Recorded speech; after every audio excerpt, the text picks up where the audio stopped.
Olá, eu sou a Tabata e hoje nós vamos conversar sobre os 45 livros que eu li no primeiro trimestre de 2023. Mentira, gente, eu só li 6 livros. Eu, inclusive, tô juntando todas as leituras do trimestre, né? Janeiro, fevereiro e março no mesmo vídeo, porque foram poucas leituras, então não valia a pena fazer um vídeo de lidos do mês, né? Leituras do mês. Estou fazendo, então, leituras do trimestre, né? Abrangendo janeiro, fevereiro e março. E se eu não me engano, tô até aqui com o meu caderninho, mas foram 2, 3, 4, 5, 6. É isso mesmo, 6 livros. Então vamos lá, vamos começar. O primeiro e único livro que eu li em janeiro foi A Vida Mentirosa dos Adultos, da Helena Ferrante. Eu gostei muito dessa leitura. Eu vi gente que é fã já de Helena Ferrante dizendo que esse livro não é muito bom, não é o melhor trabalho dela. Mas eu que até então só tinha lido A Amiga Genial, eu tenho que continuar a tetralogia, né, napolitana, e não continuei.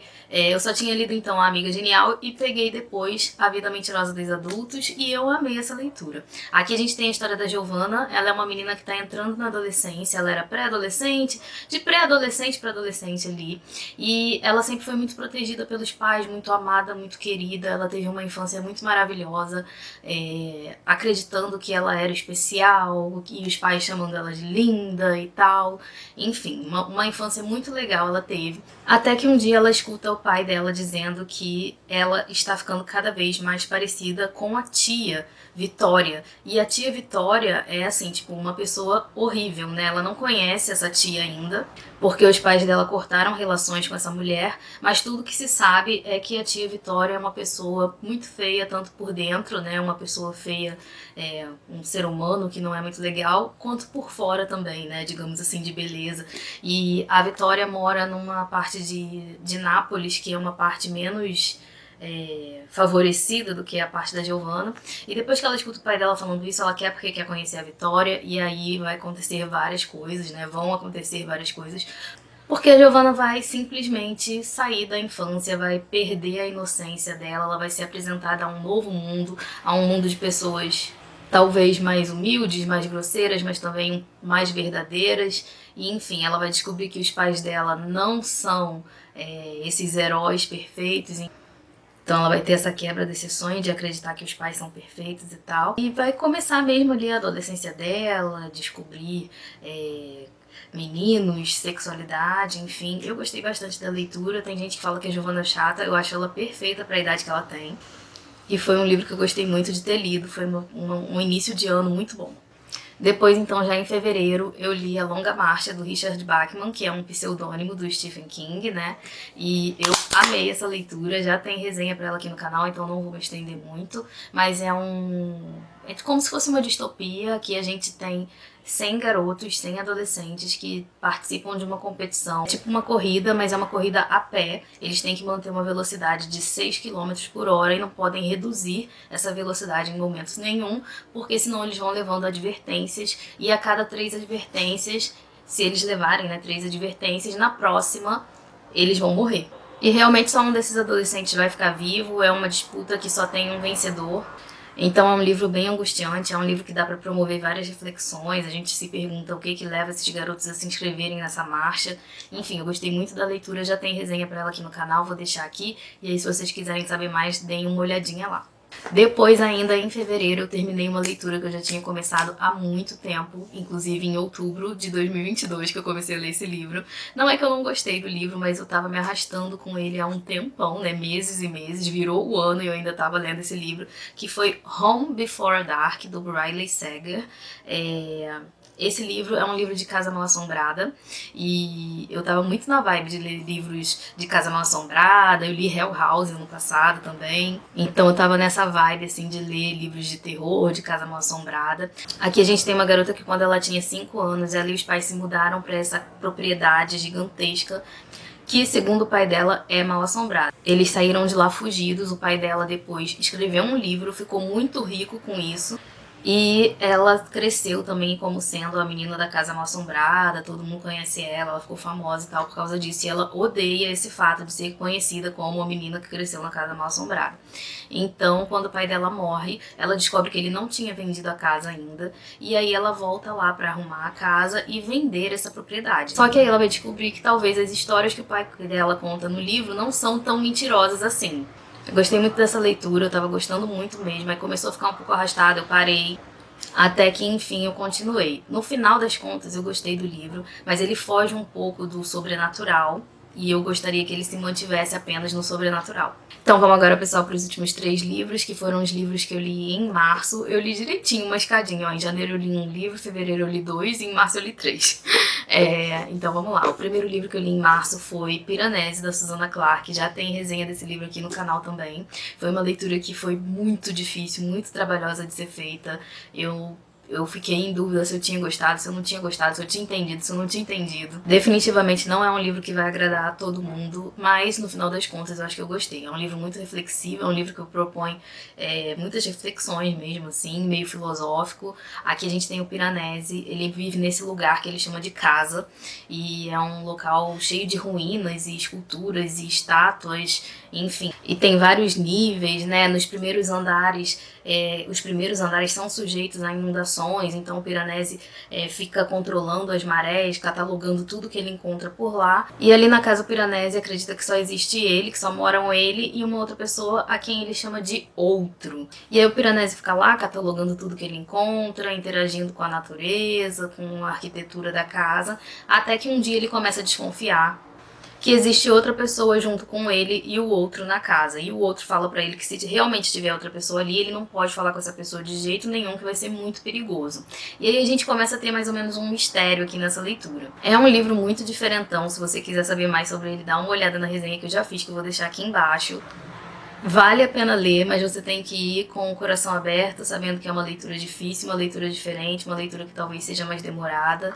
E é isso. Dá uma olhada na resenha pra ver se é o tipo de livro que você vai gostar. Depois, gente, eu li Novembro 9, da Colleen Hoover. Eu li na edição física, mas o meu livro está perdido em algum lugar aqui desse caos que eu chamo de quarto. Então, eu não achei a minha edição física de Novembro 9, está perdido por aqui. E aí, se eu conseguir, eu vou deixar a fotinha dele por aqui pra vocês verem, mas eu li na edição física. Eu não gostei de Novembro 9, fiquei muito triste, tem até um vlog que eu falo sobre isso, vou deixar o vlog aqui embaixo também. Fiquei muito triste porque eu me considero uma fã de Colleen Hoover e eu não gostei desse livro de jeito nenhum. A gente tem aqui a história de uma menina de 18 anos, que ela, há 2 anos, né, quando ela tinha 16, ela sofreu um acidente, ela sobreviveu a um incêndio, né? E ela tem muitos problemas de autoestima, né? Autoestima baixa por causa disso. Até que ela decide se mudar de cidade. E aí ela vai jantar com o pai pra fazer uma despedida ali, né? Com o pai. Só que o pai dela é uma pessoa muito complicada também. Inclusive, quando ela sofreu esse acidente, ela estava na casa do pai, né? E ela tá tendo ali uns entraves com o pai, até que um garoto também de 18 anos tá na mesa ao lado e tá escutando aquela confusão dela lá, aquela briga. Basicamente, o pai dela dizendo que ela não pode ser atriz porque ela tem o corpo queimado, ou que ninguém vai querer namorar com ela, colocando ela mais pra baixo do que ela já está. E aí o garoto resolve fingir que é o namorado dela. Ele simplesmente sai da mesa dele, senta do lado dela, uma pessoa que ele nunca viu na vida, e dá um abraço nela. Ela também recebe um abraço de uma pessoa que nunca viu na vida, e os dois encenam ali que estão namorando. Então, assim, a partir desse momento, ou seja, página 3 ou 4, o livro começou a degringolar pra mim, porque, gente, nada nesse livro é crível. E, assim, altos absurdos. Eu entendo muito toda a comoção que ele causa, todo mundo que gosta, tô zoando aqui, falando assim, mas eu entendo, eu acho que leitura é uma coisa muito particular, só não é o tipo de livro que eu gosto. Mas eu entendo total todo mundo que gosta desse livro. E aí, gente, o último livro que eu li em março, fechando o meu trimestre, o 6º livro, foi Herança e Testamento, da Vigdis Hjorth. É um livro de uma autora norueguesa, e por isso que eu não sei falar muito bem o nome dela. E eu amei demais essa leitura, assim, foi, por enquanto, o melhor livro que eu li esse ano, com certeza esse aqui. É um livro muito pesado, apesar dele ser pesado, eu li muito rápido para os meus padrões. porque ele, pra mim, foi muito viciante. Foi um livro, assim, que eu não conseguia parar de virar página, eu queria ver o que ia acontecer, eu queria ver como a protagonista ia lidar com tudo que estava acontecendo ali. Como eu disse, é um livro muito pesado. Ele vai contar a história de uma mulher de meia idade, ela tá ali na casa dos 50 e poucos anos, e ela rompeu totalmente a relação com a família dela. Então ela não conversa mais com os pais, nem com os irmãos, né? Ela só vive a vida dela ali, ela com os filhos dela, que também já são crescidos.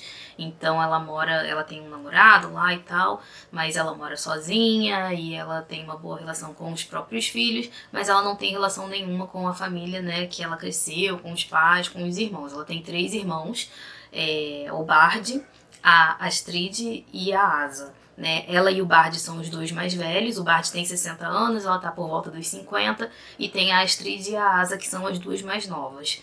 Os pais da Bergliot, né? Bergliotti, não sei falar o nome, gente, mas o pai dessa protagonista, né? Os pais estão por volta dos 80, 85 anos. O pai tem 85, a mãe tem 80, e eles estão fazendo ali, ajeitando tudo para fazer o testamento, né? Deixar tudo ajeitado, porque eles já estão de idade.